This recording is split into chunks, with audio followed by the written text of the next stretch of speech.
오늘은 이제 바울의 제2차 전도 여행이 본격적으로 시작되는 장면이 되겠습니다. 얼마 전 바울과 바나바가 선교를 앞두고 마가 요한을 데리고 가는 문제로 이제 분열이 되면서 선교팀이 두 개로 나누어지게 됐습니다. 그때 바나바는 마가와 함께 구브로라는 섬으로 가고요. 바울은 실라라는 사람을 택해서 북쪽으로 이동을 하게 됩니다. 오늘은 바울과 실라가 전도 여행을 하다가 중요한 한 사람을 만나는데 디모데라는 믿음의 동역자를 만나고 또 선교를 가다가 하나님이 뭔가 계속 길을 막으세요. 그러면서 선교의 일정이 변경되는 그런 상황을 바울이 경험을 하게 됩니다.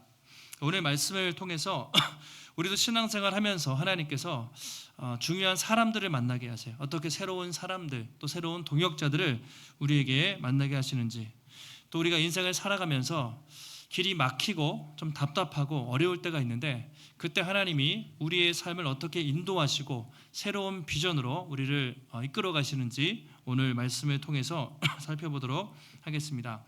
자, 1절을 보시면 바울이 이제 선교행을 가다가 디모데라는 아주 중요한 한 인물을 만나게 됩니다. 1절이 이렇게 시작하고 있습니다. 같이 한번 1절 말씀을 읽겠습니다. 바울이 더베와 루스드라에도 이르매 거기 디모데라 하는 제자가 있으니 그 어머니는 믿는 유대 여자요 아버지는 헬라인이라. 자, 바울과 실라가요 안디옥 교회를 출발해 가지고 선교를 2차 선교행을 갔단 말이죠. 그런데 더베와 루스드라 하면 여러분 기억이 나시나요?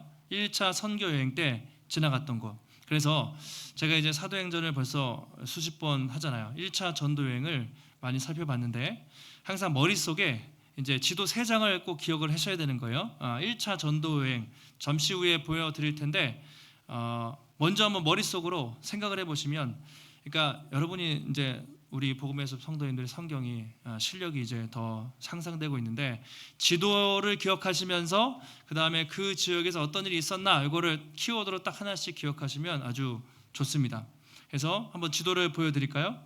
처음에 안디옥 교회를 출발했죠. 1차 전도여행 복습입니다. 출발해가지고 배 타고 어디 갔죠? 구브로 섬을 지났습니다. 그러면 딱 사건이 떠오르셔야 돼요. 어떤 총독, 그렇죠? 바울, 서기오 바울이라는 총독도 있었고 뭐 바예수 이상한 마술사도 있었어요.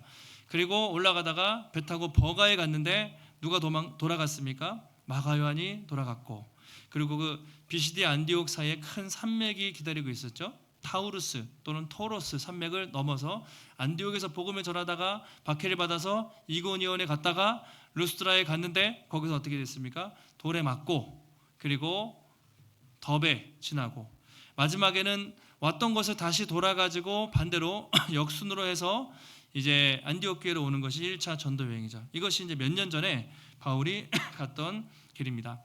자, 오늘부터는 이제 새로운 지도가 등장하는데 이것을 이제 잘 기억을 하시면 좋겠어요. 이제 2차 전도 여행이 시작이 됩니다. 그래서 안디옥 교회가 항상 출발점이에요. 베이스 캠프 안디옥 교회에서 출발해서 더베를 지나서 루스드라, 지금 그 루스드라에서 오늘 디모데를 만나요. 그리고 이고니온, 그리고 안디옥, 여기까지는 1차 전도 여행이 갔던 곳이죠.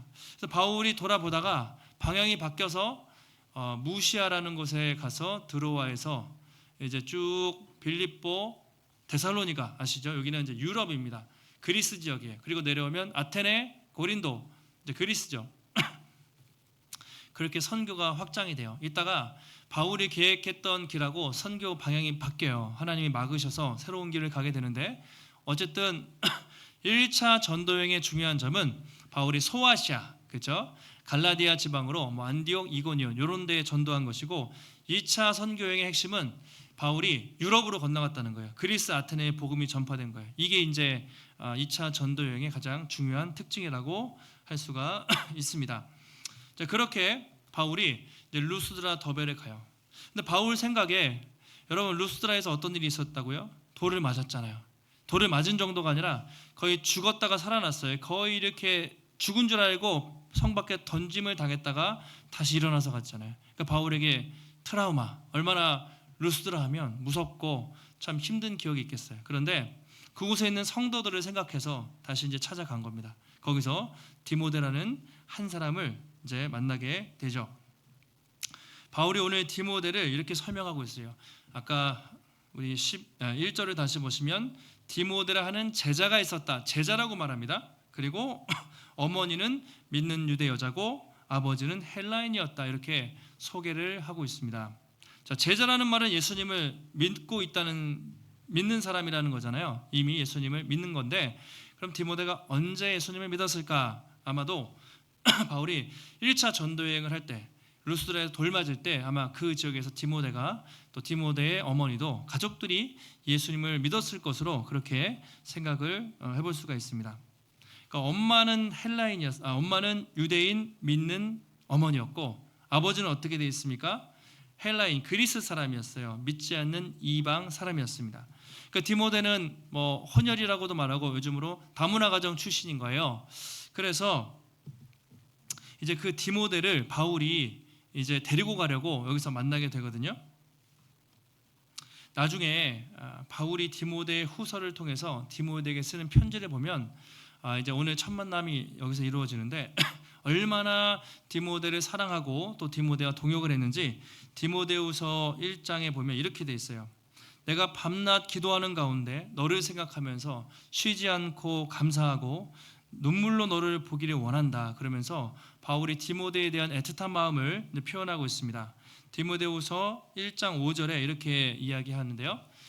같이 한번 1장 5절 말씀을 읽어보실까요? 이는 내 속에 거짓이 없는 믿음이 있음을 생각함이라. 이 믿음은 먼저 내 외조모 로이스와 내 어머니 유니게 속에 있더니 내 속에도 있는 줄을 확신하노라. 바울이 항상 디모데를 생각할 때 늘 감사했는데 이런 얘기예요. 참 너의 안에는 거짓이 없는 진실된 믿음이 있어. 근데 그 믿음은 어디서 온 것입니까? 외할머니 로이스 그리고 어머니 유니게 속에 있다. 오늘 사도행전에서는 어머니 이름은 기록 안 하잖아요. 기록 안 하고 믿는 유대 여자라 이렇게 되어 있는데 여기서는 유니게라고 엄마 이름을 기록을 하죠. 그러면서 디모데가 아마 디모데 가족들이 바울이 1차 전도여행을 할 때 예수님을 믿었던 것 같아요. 그리고 외할머니 그리고 친어머니가 디모데를 말씀으로 어릴 때부터 잘 양육을 해서 디모데가 잘 성장을 했던 것 같습니다. 그렇게 해서 오늘 디모데를 만났어요. 근데 2절에 보면 이렇게 얘기하고 있죠. 루스드라 이고니온에 있는 형제들에게 칭찬을 받는 사람이다. 평판도 상당히 좋았던 것 같아요. 디모데가 믿음도 좋고 다른 누가 봐도 참 디모데 하면 신실한 사람이야 이렇게 평판이 좋았던 것 같습니다. 그렇게 바울이 디모데를 보고 목회자로서 뭔가 자질이 있다고 생각이 들었던 것 같아요. 바울이 되게 깐깐한 사람이잖아요. 근데 디모데가 마음이 들었습니다. 같이 선교여행을 데리고 가려고 바울이 그렇게 작정을 합니다. 여기서부터 이제 디모데랑 바울은 선교여행을 같이 다녀요. 그리고 바울이 감옥에 갇힐 때 죽기 전까지 디모데는 평생 바울을 도우면서 함께 사역하는 신실한 동역자가 됩니다. 그래서 바울은 디모데를 아들이라고 불렀어요. 나의 사랑하는 아들아. 그리고 디모데는 바울을 아버지로 멘토 관계가 된 것이죠. 그렇게 바울은 처음에 선교 출발할 때 바나바라는 귀한 동역자를 잃어버렸잖아요. 마음에 좀 상심이 있었을 텐데 디모데라는 좋은 동역자를 만나게 하셔서 평생 같이 선교를 감당하고 또 하나님 나라 복음을 증거하는 귀한 동역자로 하나님이 세워주신 거죠. 여러분 우리도 이렇게 신앙생활하면서 좋은 사람, 믿음의 동역자를 만난다는 것이 참 축복인 것 같아요. 그러니까 우리가 뭐 여러 가지 복 받는 길이 많지만 좋은 사람, 특히 교회 안에 좋은 동역자를 만나는 것이 참 복인 것 같습니다. 저도 돌아보면 목회를 하면서 이런저런 어려운 일이 있을 때마다 교회 안에서 뭐 또 좋은 교역자들도 만나고 성도님들도 만나서 이렇게 신앙생활을 하고 그리고 교회를 개척한 후에도 좋은 동역자들을 만나서 함께 사역을 하고 있습니다. 여러분들도 아마 생각해 보세요. 과거에 또 믿음의 동역자들이 있었을 것이고 또 여기 와서 교회에서 좋은 사람들을 만나게 하셔서 함께 생활할 수 있게 하신 것, 이것이 하나님이 주신 만남이고 축복이라는 것을 우리가 알 수가 있습니다. 자, 그런데 바울이 디모데를 데리고 가려고 하는데 바울이 되게 특이한 행동을 해요. 갑자기 디모데에게 할례를 행하라고 합니다. 3절에 보시면 이렇게 기록하고 있어요. 바울이 그를 데리고 떠나고자 할새 그 지역에 있는 유대인으로 말미암아 그를 데려다가 어떻게 합니까? 할례를 행하니, 이는 그 사람들이 그의 아버지는 헬라인인 줄 다 알미러라. 자, 질문 하나 드리겠습니다. 바울이 그동안 입에 거품을 물면서 할례는 안 됩니다. 그렇죠? 할례 받아서 구원받을 수 없습니다. 할례 받으면 안 된다고 얘기했는데 디모데한테 갑자기 할례를 하고 이렇게 출발을 해요. 과연 왜 바울은 그렇게 할례를 했을까? 어떤 사람들은 바울 좀 이상한 사람이다, 이중인격이다, 또는 뭐 일관성이 없다, 앞에서는 할례 잘못됐다고 얘기해놓고선 여기서 디모데에게 할례를 준단 말이죠. 왜 바울은 디모데에게 할례를 받게 했을까요? 사람들이 보는 앞에서 한 거예요. 보라고. 왜 바울이 그랬을까? 그럼 이런 구절을 보시면 그냥 넘어가시면 안 돼요. 항상 꼭 읽으시다가 체크해 놓으시고 뭐 주석도 찾아보시고 해설서도 보시면서 이런 구절이 중요합니다. 여기에는 바울이 중요한 의도가 있어요. 복음 전도의 중요한 원리가 이 안에 담겨져 있습니다. 자, 요 말씀을 이해하려면 배경을 좀 설명을 드려야 돼요. 자, 이스라엘 사람들은요, 혈통을 따를 때 엄마 혈통을 따랐어요. 자, 아빠가 헬라인이든 로마 사람이든 상관없이 엄마가 유대인이면 그 사람은 유대인으로 인정을 해줬습니다. 유대인이에요. 근데 디모데는 특이하게 엄마는 유대인이니까, 그런데 할례를 안 받았어요. 원래 정통 유대인들은 어릴 때부터 무조건 할례를 받아야 됐어요. 그 당시까지도 받았는데 유대인인 것 같은데 아버지가 그리스 사람이니까 할례를 못 받게 했겠죠. 그래서 할례를 안 받은 상태입니다. 그러니까 일반 유대인들이 볼 때 디모데를 보면서 야, 너는 유대인이냐 이방이냐, 이 정체성이 애매했던 것이죠. 근데 바울 생각에 바울은 이제 디모데를 데리고 복음을 전할 계획이 있어요. 주로 유대인들에게 복음을 전하겠죠. 그런데 만약에 디모데가 할례를 안 받으면 유대인들이 왜 디모데는 애매한 이런 사람 데리고 선교를 가냐, 유대인도 아니고 할례도 안 받은 사람 왜 데리고 다니냐, 이런 오해를 받을 수가 있겠죠. 그래서 바울은 일부러 할례를 준 거예요. 그래서 디모데가 정말 유대인이고 또 유대인들이 생각할 때 우리와 같은 할례 받은 사람이구나, 이런 친밀감을 주기 위해서, 그러니까 구원받기 위한 목적이 아니라 복음을 잘 전하기 위해서 전략적인 이유로 이제 바울이 디모데에게 할례를 행했습니다. 좀 이해가 가시나요? 약간 구원과 관계가 없어요. 전도 더 잘하려고 유대인들에게 전도해야 되는데 유대인들이 시비를 걸까봐 바울이 할례를 주고, 디모데도 그럼 제가 할례를 받겠습니다. 할례 받고 제가 유대인들에게 함께 전도로 다니겠습니다. 이렇게 이야기가 된 거죠. 갈라디아서에 보면요, 바울이 율법, 할례에 대해서 엄청 얘기를 많이 해요. 그런데 이런 말씀이 있습니다. 그리스도 예수 안에서는 할례나 무할례나 효력이 없으되 중요한 게 아니에요. 사랑으로 역사하는 믿음이 중요하다. 할례를 받든 안 받든 중요한 것이 아니라 믿음이 중요하고 사랑이 중요하다. 또 갈라디아서 6장 15절에는 할례나 무할례가 아무것도 아니로되 오직 새로 지으심을 받은 것만이 중요하다. 무슨 말이냐면요, 바울은 구원을 받는 데 있어서 할례 받아서 율법을 지켜야 된다, 절대적으로 입에 침 튀기면서 그걸 피 튀기면서 안 된다는 것이죠. 그런데 이미 구원받은 사람은 할례를 받을 수도 있고 안 받을 수도 있다. 기준은 뭐냐면 전도의 목적으로 다른 사람에게 복음을 전할 때 도움이 되면 받을 수도 있고 받지 않을 수도 있다. 그것은 자율이다. 이렇게 이야기를 하는 것이죠. 그러니까 바울은 항상 복음의 본질과 이 비본질을 항상 구분을 했어요. 복음의 본질, 예수 그리스도의 십자가, 구원, 믿음으로 의롭게 된다. 이것은 목숨 걸고 바울이 그건 지켰어요. 그런데 비본질, 구원에 관한 다른 것들 있죠. 사소한 것들은 바울은 양보했어요. 그건 자율이다. 유연하게, 자유롭게 그것을 해도 된다. 이렇게 이야기를 했던 것이죠. 여러분, 우리도 그렇습니다. 우리도 신앙생활하면서 꼭 지켜야 될 게 있고요, 좀 부드럽게 해야 될 게 있어요. 우리가 예수 믿고 구원받는다. 이 복음의 핵심은 우리가 정말 무슨 일이 있어도 양보할 수 없는 기독교의 진리죠. 그런데 그 외에 다른 사소한 것들은 다 양보해도 된다는 거예요. 양보하라는 거예요. 자유롭게 그것은 할 수 있도록 놓아주라는 것이죠. 신앙생활이 좀 건강하지 않거나 믿음이 좀 건강하지 않거나 건강하지 않은 교회들은 꼭 이래요. 중요한 것, 복음의 본질보다 사소한 것으로 말썽이 일어나고 다툼이 있는 경우가 종종 있습니다. 이제 교회가 예를 들어 커지면 전통 교회들, 오래된 교회들이면 다양한 생각을 가진 사람들이 모일 거 아니에요. 그러면 코로나 끝나고 이제 어떤 교회도 주일날 식사하는데 비빔밥을 할 것인가, 라면을 끓일 것인가, 국수를 할 것인가. 밥을 하면 권사님들은 좋아하신다는데 이렇게 젊은 사람들이 싫어요. 청년들은 라면을 좋아하는데 그럼 또 어른들이 싫어한대요. 그래서 뭐 메뉴를 뭘 할 것인가 이런 거 가지고 이야기가 나오기도 하고요. 어떤 교회는 교회를 리모델링 하는데 카페트를 빨간색으로 할 것인가, 노란색으로 할 것인가, 파란색으로 할 것인가, 그걸로 싸웠다고 하죠. 그게 한국교회 최초로 당회에서 싸운 이야기가 전해지는 내용이 카페트를 무슨 색깔로 깔 것인가, 그런 이야기라고 해요. 어떤 교회는 장의자를 써야 돼요. 저희는 지금 일회용 이런 의자죠. 좋은 의자예요. 장의자보다 훨씬 비싼 의자 저희가 샀는데, 어떤 교회는 장의자를 해야 돼요. 어떤 교회는 강대상을 하는데 나무로 해야 돼요. 어떤 교회는 크리스탈로 해야 돼요. 막 그런 걸로 뭐 별의별 걸로 이렇게 다툰다는 이야기를 목사님들 모이면 그래요. 교회에서 이런 것도 있다고.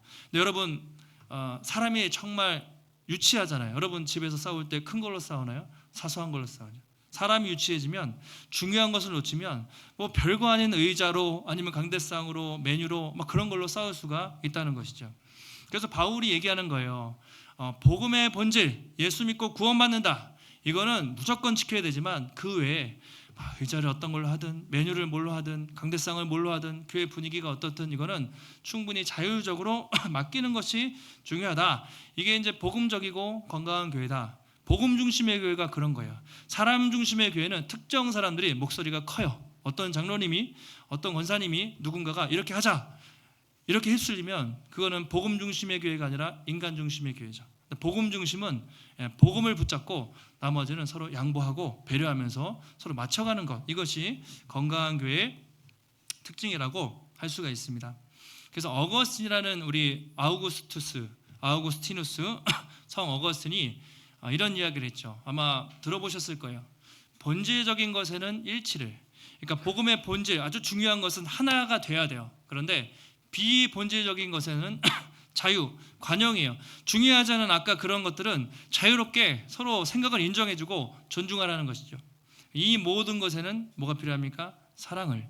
우리가 교회 안에서 어떤 것을 할 때 이 복음의 본질, 예수 그리스도, 이건 타협할 수 없습니다. 하나 돼야겠죠. 그러나 그 밖의 사소한 것들에 있어서는 자유롭게 인정해주고 존중해주는 거죠. 그리고 그 모든 행동의 마음 밑바탕에는 서로를 향한 사랑으로 행하는 것이 중요하다, 이렇게 말하고 있습니다. 우리가 고린도 전설에 보면요, 바울이 이런 얘기를 해요. 내가 이제 복음을 전하는데 나는 예수 믿고 구원받았기 때문에 자유하잖아요. 그런데 나는 스스로 여러분들의 종이 되었습니다. 노예가 되었습니다. 이렇게 얘기해요. 나는 내 마음대로 할 권리가 있는데 여러분들을 위해서 노예가 됐습니다. 왜 그러냐면요, 내가 유대인들에게 복음을 전할 때는 할례를 받아요. 유대인들에게 복음을 전해야 되니까 유대인들의 관습대로 복음을 전하고, 이방인들에게 복음을 전할 때는 이방인의 모습으로 나갔습니다. 가난한 사람들에게 복음을 전할 때는 가난한 사람들의 모습으로, 부자들에게 복음을 전할 때는 부자들의 모습으로, 복음을 듣는 그런 사람들에게 맞게 그가 복음을 전했다는 것이죠. 그래서 22절, 23절에 보면 내가 여러 사람에게 여러 모습이 된 것은 아무쪼록 몇 사람이라도 구원하고자 함이니, 그러니까 여러 사람에게 여러 모습이 됐어요. 이게 나쁜 말로는 카멜레온 같잖아요. 근데 그런 게 아니라 마음에는 복음이 있어요. 그런데 복음을 듣는 사람에 맞게, 이런 사람이면 이런 모습으로, 저런 사람이면 저런 사람에 맞게. 그래서 23절에 내가 복음을 위하여 모든 것을 행함은 복음에 참여하고자 함이라. 그러니까 바울은 자기 멋대로 할 사도니까 자유가 있었단 말이에요. 그런데 복음을 전하기 위해서 믿지 않는 사람들에게 방해가 된다면 나는 그것을 안 하겠다. 항상 본이 되는 삶을 살겠다. 이렇게 말을 하고 있습니다. 이것을 우리가 성육신이라고 말해요. 성육신의 원리. 그러니까 듣는 사람 입장에서, 예를 들어서 여러분, 예수님이 우리를 구원하시는데 하늘에서, 하늘 보좌에서 내가 너희를 사랑한다, 내가 너희를 구원하겠다, 만약에 말로만 하셨다고 생각해 보세요. 구원이 이루어질 수가 없죠. 예수님 어떻게 하셨습니까? 직접 인간의 몸을 입고 사람이 되셨어요. 그리고 십자가를 지시고 친히 나무에 달려 죽으심으로 구원을 이루셨죠. 이게 성육신이에요. 말로만 하신 것이 아니라 친히 인간이 되셔서 인간의 입장에서 그렇게 고난을 당하신 거죠. 그래서 이제 우리도 복음을 전할 때 그렇다는 거예요. 바울이 뭐 디모데야, 네가 할례를 받든지 말든지 상관없어가 아니라 네가 유대인에게 복음을 전해야 되는데 유대인들은 할례를 중요시하니까 할례를 받고 오해를 없애고 우리가 복음을 더 잘 전하자, 그렇게 해가지고 바울이 복음을 전하게 됩니다. 이것을 우리가 상황화라고 말해요. 상황화. 그 사람에 맞게, 듣는 사람의 형편과 상황에 맞게 이제 복음을 잘 증거하는 것이죠. 예를 들어 여러분 전도를 하신다고 생각해 보세요. 완전 교회 처음 나온 사람, 아니면 복음에 대해 모르는데 예수님을 믿어야 칭의를 얻고 여러분 성화가 됩니다, 막 이런 그런 용어들을 쓰면 한마디도 모르잖아요. 아주 쉽게 처음 예수님을 믿는 사람은 복음이 뭔지 예수님을 왜 믿어야 되는지 아주 쉽게 쉬운 말로 설명을 해야 돼요. 저희도 만약에 새가족 초청을 하거나 불신자 초청을 해서 예배드리면 목사님들의 설교가 완전히 좀 바뀌어요. 전도 설교를 할 때는 어려운 말도 안 쓰고 안 믿는 사람들 입장에서 이제 복음을 이렇게 전하는 설교를 할 때가 많이 있습니다. 요즘은 교회를 이렇게 초청하는 것도 중요한데 여러분 참 코로나 이후로는 엄청 힘들어요. 큰 교회도 초청을 해도 사람들이 잘 오려고 하지 않아요. 어려워요. 그래서 물론 우리가 그렇게 기도를 해야 되지만 또 중요한 것은 세상에 가는 거죠. 들어가서 여러분의 직장에 여러분의 이웃들이 뭐가 고민인지 또 뭐가 관심이 있는지 늘 들여다보면서 어떻게 그들을 도와줄 수 있을까, 어떻게 그들에게 복음을 전할 수 있을까, 이렇게 고민하고 생각하면서 복음을 전해야 되는데 이걸 상황화라고 말하거든요. 바울이 가는 곳마다 다른 모양으로 복음을 전해요. 나중에 그리스 아테네 가면요, 그리스 사람들 철학자들이잖아요. 그 당시에 소크라테스가 이미 그 500년 전에 있었기 때문에 철학이 엄청 발달한 도시인데 그들을 존중해줘요. 철학적으로 설교를 좀 해요. 그러니까 바울이 아무렇게나 하는 게 아니라 그 지역 사람들에 맞게 그 지역 사람들을 존중하면서 바울이 복음을 전하는 것을 알 수가 있습니다. 어쨌든 그렇게 해가지고 할례 받고 이제 선교를 출발해요. 그러면서 이런저런 복음을 전했겠죠. 아마 얼마 전 예루살렘 공회가 있었잖아요. 거기서 결정된 내용을 가지고 아마 복음을 전했을 거예요.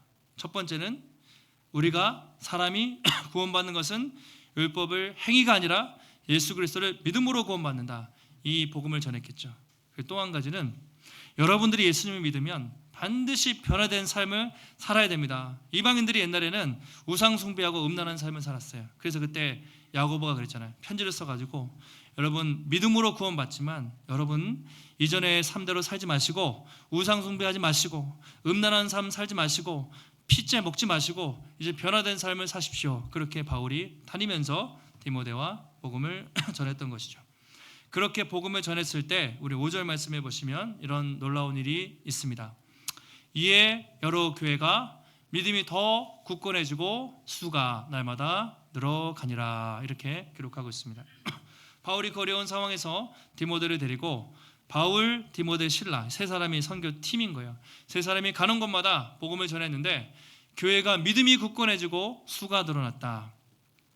자, 믿음이 늘어났다는 것은 질적 성장이죠. 그 교회 성도들이 더 믿음이 굳건해진 거예요. 영적으로 더 신실하게 성장을 한 거예요. 수가 늘어났다는 건 양적 성장이죠. 질적으로만 성장한 것이 아니라 전도를 하면서 교회에 많은 사람들이 오고 교회가 확장되면서 양적 부흥도 함께 있었다는 것이죠. 이것이 사도행전의 중요한 주제예요. 교회는 늘 어렵고 참 위기에 빠지고 힘들지만 그럼에도 불구하고 하나님이 함께 하시기 때문에 어떻습니까? 교회는 성도들이 성장하고 질적으로 성장할 뿐만 아니라 질적으로 성장한 교회들은 전도하겠죠. 양적으로도 성장해서 교회가 어떤 상황이든지 결국에는 부흥하고 회복하고 성장하는 것이 사도행전의 중요한 주제라고 할 수가 있습니다.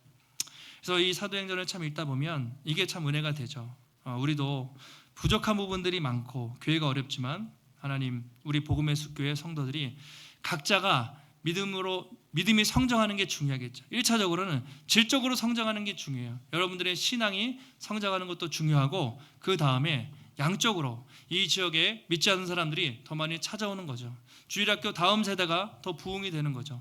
그래서 양적으로 질적으로 성장해서 하나님께 또 나아가는 것이 또 하나님의 귀한 뜻인 줄 믿습니다. 바울이 그렇게 복음을 전하는 가운데 이제 교회가 성장했습니다. 그런데 이제 중간에 바울이 어려운 일을 겪어요. 하나님이 뭔가 자꾸 길을 탁탁 막으십니다. 6절 보시면 이렇게 되어 있어요. 성령이 아시아에서 말씀을 전하지 못하게 하시거늘 그들이 부르기아 갈라디아 땅으로 다녀가 무시아 앞에 이르러 비두니아로 가고자 애쓰되 예수의 영이 허락하지 아니하시는지라. 자, 이 구절 읽으시면 무슨 말인지 하나도 모르실 거예요. 그게 정상입니다. 이거 반드시 지도를 펼쳐놓고 대조하면서 읽으셔야 돼요. 제가 설명을 해드릴 텐데 일단 본문을 다시 한번 보시면 중요한 거 이겁니다. 성령 체크하시고 예수의 영을 표시해 두세요.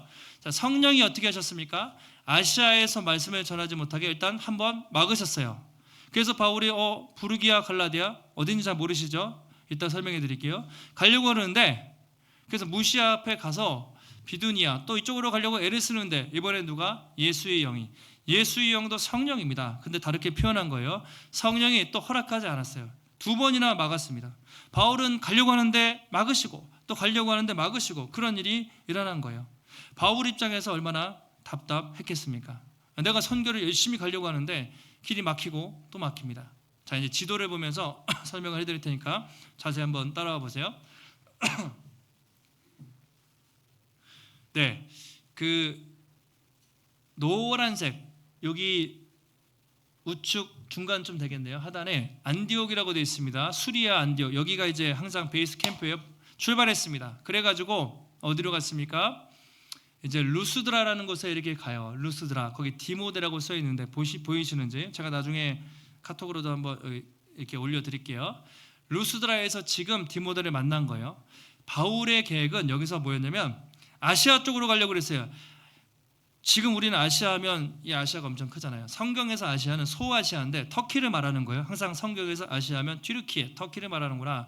바울은 저기 루스드라에서 비시디아 안디옥까지 올라가가지고 저쪽에 보면 에베소라는 곳이 있는데 아마 에베소가 아주 중요한 지역이기 때문에 서쪽으로 가면은 에베소가 나와요. 에베소에서 복음을 전하려고 했던 것 같아요. 그래서 1차로 성령이 아시아에서 복음을 전하지 못하게 막으셨습니다. 바울은 어떻게 합니까? 올라갔겠죠. 그래서 지도를 보시면 행선지가 북서쪽 한 10시 방향적으로 갈라디아, 부르기아 보이시나 모르겠네요. 부르기아, 성령이 막았다 돼 있는데 거기까지 어쩔 수 없이 간 거예요. 자, 그 다음에 바울이 이왕 이렇게 됐으니까 나는 비두니아 하면 맨 위쪽에 보이시나요? 파란색 옆에 무시아까지 갔어요. 파란색 무시아까지 가서 비두니아, 여기가 러시아 흑해 지방이거든요. 상당히 중요한 그 지역이었는데 내가 비두니아로 가서 복음을 전해야겠다 생각을 했어요. 그러니까 시계 방향으로 삥 도는 거죠. 바울이 전략이 수리아 안디옥을 출발해서 시계 방향으로 삥 해서 비두니아 찍고 와야겠다 이런 생각을 했던 것 같은데 무시아에서 이번에 예수의 영이 즉 성령님이 또 막으셨어요. 그래서 위로 못 올라가게 하는 거예요. 가려고 하는데 뭔가 환경이 계속 막혔던 것 같아요. 그래서 바울이 어쩔 수 없이 간 것이 바로 드로아라는 곳입니다. 빨간색 표시되어 있는 곳. 드로아라는 곳으로 도착을 해서 바울이 하나님을 만나는 장면이 나오게 됩니다. 자, 여러분 여기까지 한번 잠깐 생각을 해보시면 바울의 심정이 지금 어떠했을까요? 바울이 열심히 복음을 전하고 앞에서도 막 교회들이 성장하면서 그렇게 나아가고 있는데 하나님이 막으시고 일로 가려면 또 막으시고 그래서 이쪽으로 가려다가 길이 또 막히고 또 막혀서 어쩔 수 없이 다른 곳으로 온 거죠. 바울은 되게 계획적인 사람이잖아요. 바울은 철저한 사람이기 때문에 처음부터 아마 2차 전도여행 출발할 때 어디 딱 계획하고 출발했을 거예요. 근데 가려고 하는데 막으시고 또 막으시고 그렇게 됩니다. 그래서 어느 날 심란해서 이제 한 곳에서 기도를 했을 수도 있고 바닷가를 봤을 수도 있어요. 드로아에서. 그런데 어떤 계시를 보게 됩니다. 환상을 봐요. 우리가 잘 아는 드로아의 환상 또는 마게도니아의 환상이라고 말하죠. 바울이 환상을 체험하는데 9절에 이렇게 나와 있습니다. 같이 한번 9절 말씀을 읽겠습니다. 밤에 환상이 바울에게 보이니 마게도냐 사람 하나가 서서 그에게 청하여 이르되 마게도냐로 건너와서 우리를 도우라 하거늘. 자, 지금 이 환상을 본 곳이 어디입니까? 아까 지도를 떠올려 보시면 드로아라는 곳이에요. 드로아는 항구입니다. 어떤 항구냐면 터키랑 아까 건너가면 그리스예요. 그러니까 유럽입니다. 아시아와 유럽을 잇는 항구가 드로아예요. 아주 중요한 항구입니다. 거기서 조금만 더 가면 여러분 트로이의 목마 기억하시나요? 그 우리 신화 트로이의 목마 그 바로 옆인데 중요한 항구였습니다. 거기서 심란했겠죠. 왜 이렇게 선교를 막으시나? 왜 이렇게 저쪽으로 가려고 그러면 안 되나? 그러고 있는데 환상을 딱 본 거예요. 그런데 바다 건너에 마케도니아, 유럽이죠. 거기서 어떤 사람이 와서 우리를 도와주십시오. 와서 우리를 도와주십시오. 이 환상을 바울이 경험하게 된 것이죠. 처음엔 깜짝 놀랐을 거예요. 이게 무슨 일인가? 마케도니아는요, 알렉산더 대왕 아시죠? 아까 그리스 위에 있는 그 지역인데 성경의 지명으로 따지면 데살로니카, 빌립보 있는 아주 중요한 도시란 말이죠. 그쪽 사람들이 와서 우리를 도와달라는 환상을 바울이 보게 된 겁니다. 바울이 딱 이 환상을 보는 순간 깨달았어요. 하나님이 왜 자기의 길을 막으셨는지 여기서 깨닫게 된 것이죠. 그동안 아시아에서 계속 복음을 전하려고 하면 막혔는데 하나님의 뜻은 뭐죠? 마케도니아로 건너가서 유럽에서 복음을 전하는 것이 하나님의 뜻이었던 것이죠. 그래서 바울이 10절에 이렇게 기록을 하죠. 바울이 그 환상을 보았을 때 우리가 곧 마게도냐로 떠나기를 힘쓰니 그 환상을 보는 순간 바울과 실라 그리고 디모데는 바로 깨달았어요. 하나님이 저기 건너가서 전도하라고 우리를 부르셨구나 라는 것을 직감하고 바로 짐을 싸가지고 배 타고 유럽으로 건너가게 되는 것이죠. 그렇게 해서 이 아시아를 넘어서 최초로 그리스와 마케도니아 유럽 지역에 복음이 전파되는 놀라운 전환점을 맞게 됩니다. 바울은 여기서 이제 퍼즐 조각이 맞춰진 거예요. 왜 막으시지? 왜 안 되지? 그랬는데 여기 와보니까 환상을 보고서는 하나님의 계획은 이 아시아에서만 복음을 전하는 것이 아니라 이제 대륙을 넘어가서 저 유럽 땅에 복음을 전하라는 훨씬 더 큰 계획과 비전이 있었구나라는 것을 바울이 깨닫게 된 것입니다. 그래서 아까 6절에도 여러분 주어를 보시면 성령이라고 되어 있잖아요. 성령이. 그리고 7절에 예수의 영이. 여러분 성령님이 우리를 인도하시기도 하지만 막으시기도 해요. 성령님이 뭐 다 술술 풀리게 하는 게 아니에요. 하나님의 뜻이 있으면 막으실 수도 있어요. 그런데 6절에 성령이 막으셨죠. 7절에는 예수의 영. 성령과 동일한 말인데 예수의 영, 예수라는 말을 썼어요. 그리고 10절에 보시면 아까 뭐라고 그랬죠? 하나님이 저 사람들에게 복음을 전하라고 부르시는구나. 하나님. 그래서 누가는 이것을 통해서 보여주고 싶은 게 이것이죠. 선교는 바울이 하는 것이 아니라 안디옥 교회가 하는 것이 아니라 선교팀이 하는 것이 아니라 성부와 성자, 성령, 삼위 하나님이 선교를 이끌어 가시는구나라는 것을 분명하게 보여주고 있습니다. 이게 여러분 사도행전의 주제예요. 바울이 위대한 것이 아니라 안디옥 교회가 위대한 것이 아니라 그들을 통해서 일하시는 살아계신 하나님. 그래서 오직 성령이 너희에게 임하시면 너희가 권능을 받고 예루살렘, 온 유대, 사마리아 땅끝까지 증인이 되리라. 이게 사도행전의 주제죠. 사람이 중요한 게 아니라 하나님은 사람을 통해 역사하시는데 그것을 주관하시는 분은 누구시다? 바로 성령 하나님이시다. 여러분 우리에게 이 믿음이 필요합니다. 지금도 성령 하나님은 여러분 세계의 선교를 지금도 세계 곳곳에 선교사님이 흩어 계신데 물론 선교사님들이 하시지만 지금도 성령께서 세계 선교를 주관하시고 또 이 교회를 성령께서 주관하시고 또 우리 인생을 성령 하나님이 주관하시는 줄 믿습니다.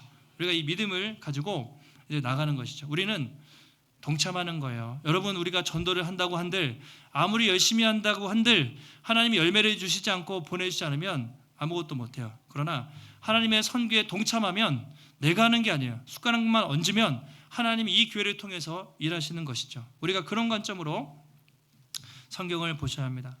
여러분 우리 인생을 잠깐 한번 돌아보시기 바랍니다. 인생의 순간순간마다 하나님이 얼마나 놀랍게 여러분들을 인도해 오셨습니까? 그때는 참 길이 막힐 때는 왜 하나님 길이 막히는지 참 답답하고 왜 그렇게 인도하시는지 도무지 이해가 안 되는데 늘 우리는 뒤돌아보면 그래서 하나님 나를 이곳으로 인도하셨구나. 그래서 하나님이 나를 이곳으로 오게 하셨구나라는 것을 뒤늦게 우리가 깨달을 때가 많이 있습니다.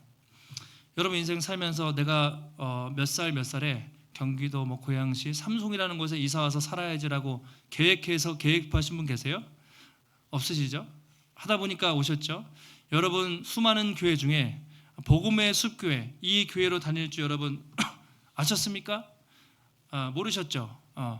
저도 여기에 교회를 개척할지 몰랐습니다. 계획이 없었습니다. 저는 뭐 교회를 개척할 생각도 없었고, 개척하려고 한 다음에도 여러분 삼송뿐만 아니라 제가 웬만한 신도시 다 다녔다고 그랬잖아요. 예.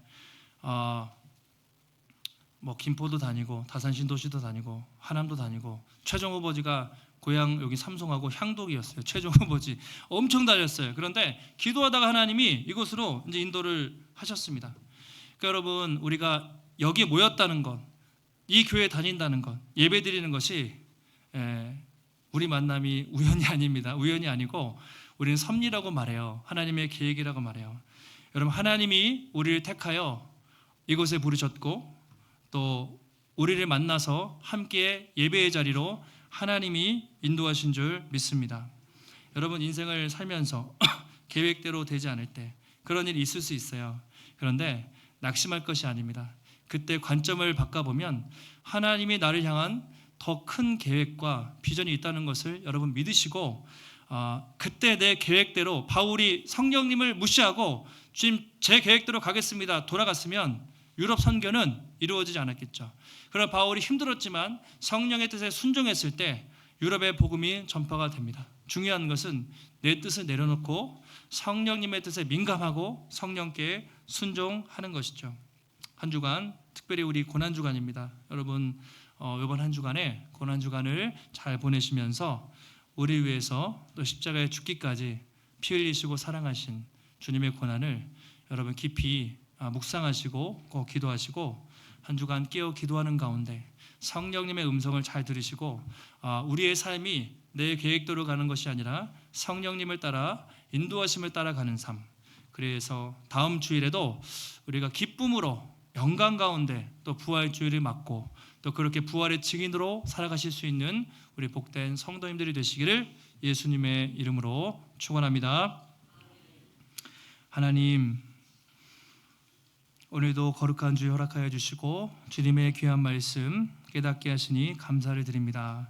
우리는 이렇게 저렇게 열심히 살려고 발버둥도 치고 계획하지만 참 인생이 뜻대로 풀리지 않을 때가 참 많이 있습니다. 그럼에도 불구하고 하나님의 더 큰 계획과 섭리 가운데 하나님 우리를 이끌어 가시는 줄 믿고, 때로는 내가 생각한 길이 아니고 때로는 지금 막다른 길에 있는 것처럼 보일지라도 하나님께서 반드시 이 시간을 통해서 우리를 더 아름답게 하시고 우리를 더 크고 또 놀랍게 사용하실 것을 믿고 그 신실하신 주님을 바라보며 날마다 성령을 따라 믿음의 길을 걸어갈 수 있는 우리 귀한 성도들 되게 하여 주시옵소서. 하나님이 우리 인생 가운데 이곳 삼성으로 부르셨고 많은 교회 중에 복음의 숲교회로 불러 주셨습니다. 하나님 우리에게 허락하신 옆에 지체들, 동역자들을 마음을 다해 사랑하며 섬기며 함께 아름답게 주의 몸된 교회를 세워나갈 수 있도록 주님 인도하여 주시옵소서. 하나님, 오늘도 주의 전에 나올 때 우리 마음과 정성을 다해 주님 귀한 예물 드렸습니다. 하나님 드려진 손길 기쁘게 받으시고 날마다 우리 인생의 모든 삶 전체의 주인이 하나님이심을 기억하며 먼저 그의 나라와 의를 구하며 주의 뜻대로 우리가 믿음으로 살아갈 때 우리 인생에 궁핍함이 없고 하나님 필요한 것들로 채우시고 또 다른 사람들 섬기며 구제하며 세울 수 있는 넉넉한 또 인생이 될 수 있도록 주님 가정마다 축복하시고 인도하여 주시옵소서. 한 주간도 믿음으로 승리케 하시기를 간구하오며 존귀하신 예수님의 이름으로 기도하옵나이다. 아멘.